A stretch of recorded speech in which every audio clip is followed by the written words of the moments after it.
O que foi o chibalo em Moçambique? Em 1955, em plena era colonial, em Moçambique havia um homem camponês chamado Musa Rakua. Ele vivia numa aldeia chamada Sawasawa e enfrentava um grande problema por não ter conseguido produzir arroz suficiente para encher 8 sacos, conforme exigido pela administração colonial, o que significa que, como punição, Musa teria de ir trabalhar por dias nas plantações de sisal pela segunda vez. Por ele ter noção do sofrimento que iria ter por lá, decide tirar a sua própria vida. O administrador colonial tratou o caso como uma consequência da preguiça do negro em trabalhar, e a única preocupação dele era recuperar os 6 sacos de arroz que Musa havia conseguido produzir. Este conto é da autoria da escritora moçambicana Lilia Momplé, no seu livro Ninguém Matou Sucura. Mas tendo em conta o contexto subentendido da história anterior, podemos dizer que o perfil psicológico que Musa Rakua desenvolveu é consequência de um fenômeno triste dentre vários que se passou na história de Moçambique: o trabalho forçado, legalizado, comumente conhecido por chibalo. Mas o que foi exatamente o chibalo? Como começou, de quem veio a ideia e como funcionava? Se você quiser saber, fique até o fim. O meu nome é Ivodi Simão, curta o vídeo e siga o perfil. Atenção que até a legalização do trabalho forçado aconteceu muita coisa sob o ponto de vista sociopolítico e econômico que nos vão ajudar a entender o ponto de partida e a evolução do assunto em questão. Por exemplo, no século XVI, o Estado português arrendou terras a comerciantes e soldados portugueses no Vale do Zambeze, os chamados Prazos da Coroa. Nessas terras, a economia girava em torno da exploração do ouro e do marfim, do comércio de escravos e, na prática, da agricultura, que era a principal forma de subsistência das populações locais. Até então, o Estado português não tinha controle total desses prazos. Na verdade, o que interessava era a renda anual que os chefes dos prazos deviam pagar. E por sua vez, esses chefes montaram um dos primeiros sistemas de impostos da história de Moçambique, o Mussoko, um imposto que todo homem acima dos 16 anos devia pagar. Caso contrário, eram acionados os Ashikunda, soldados escravizados. Nessa fase, o Estado português não estava tão interessado na exploração capitalista de Moçambique, e uma das razões da criação dos prazos era aumentar a presença e influência portuguesa no interior de Moçambique. Mas depois da Conferência de Berlim, as coisas mudaram de tom. O Estado português viu-se pressionado a ocupar administrativamente o território de Moçambique. Daí que foram lançadas as campanhas de ocupação militar a partir de 1886, que levaram cerca de 3 décadas. Isso por causa dos movimentos de resistência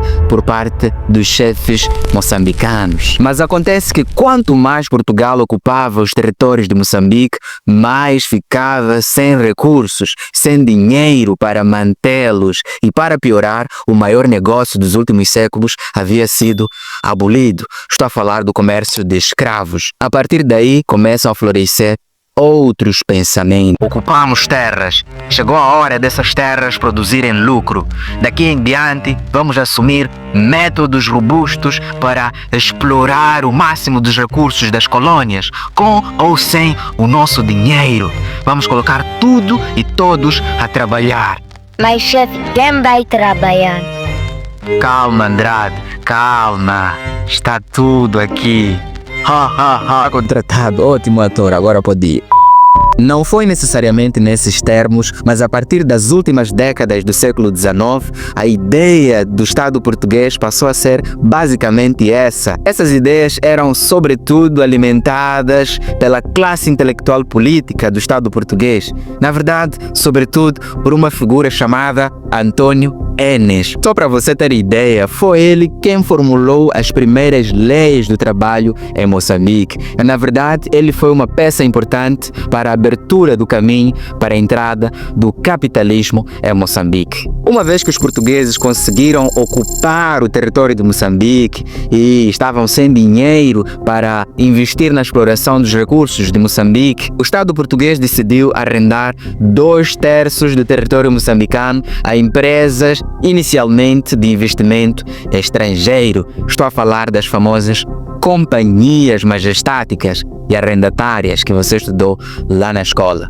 Até a década de 30, quanto ao trabalho, prevaleceram as ideias de Antônio Enes, de que todo indígena tinha a obrigação física e moral de trabalhar. Caso não obedecesse essa obrigação, o Estado teria o direito de usar meios coercivos para tal. A ideia de que a força do africano é que devia ser usada para gerar lucro. Agora, como convencer o africano a trabalhar? Bom, foram usados vários métodos. Até campanhas foram feitas, mas o método mais forte de todos foi o imposto de palhota, o imposto que todas as famílias eram obrigadas a pagar. Em princípio, podia ser em dinheiro, em trabalho ou mesmo em produtos. Enquanto isso, em 1926, em Portugal acontece um golpe de Estado que vai estabelecer o Estado Novo, que mais tarde vai permitir a ascensão do famoso e ao mesmo tempo infame Antônio de Oliveira Salazar ao cargo de Ministro das Finanças. A partir desse momento, as coisas tomaram um rumo extremamente intenso, um período que a história de Moçambique chama de o auge do colonialismo. Isso significou basicamente o estabelecimento do Estado colonial em 1930. Isso veio com um pacote premium. Incluía a lei, o ato colonial, incluía também a ideia de fazer com que as colônias se tornassem parte integrante da economia portuguesa. E também incluía a ideia de acumular os ganhos frutos da exploração das colônias na metrópole para fortalecer a burguesia portuguesa. Essas são ideias do famoso nacionalismo econômico de Salazar.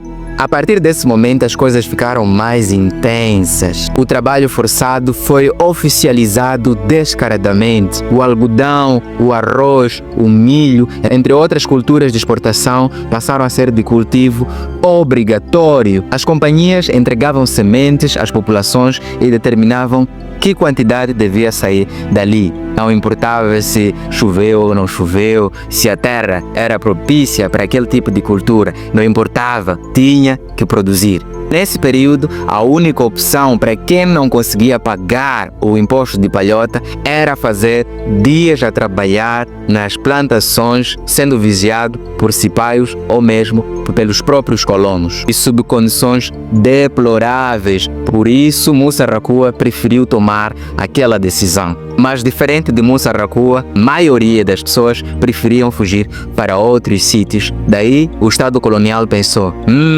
vamos capitalizar isso. É daí que é legalizado o trabalho migratório, que consistia no recrutamento de pessoas para as minas da África do Sul e para as Rodésias. Quem me acompanha e entende o objetivo dos meus vídeos não vai tirar estas informações do contexto e cometer o absurdo de associar aos portugueses atuais. Muitos deles detestam esta parte da história. Eu particularmente entendo. Temos que entender que o colonialismo foi executado por um sistema. Esse sistema se baseou numa forma política, numa forma ideológica e na força militar. E você não acha que foram todos os portugueses que concordaram e participaram desse sistema, não? Então foi um grupo de pessoas dentro daquele sistema colonial e não todos os portugueses. Senão, a Revolução dos Escravos não faria sentido. Para produzir vídeos como este, dá muito trabalho. E eu queria aproveitar e agradecer a algumas pessoas que, mesmo sem ter pedido, reconheceram o esforço e decidiram dar algum apoio. É um apoio muito necessário porque vai me motivar a produzir ainda mais e melhor. Se você quiser, pode fazer parte dos apoiantes através dos números que eu vou deixar aqui abaixo. Desde já, o meu muito obrigado. Siga e partilhe.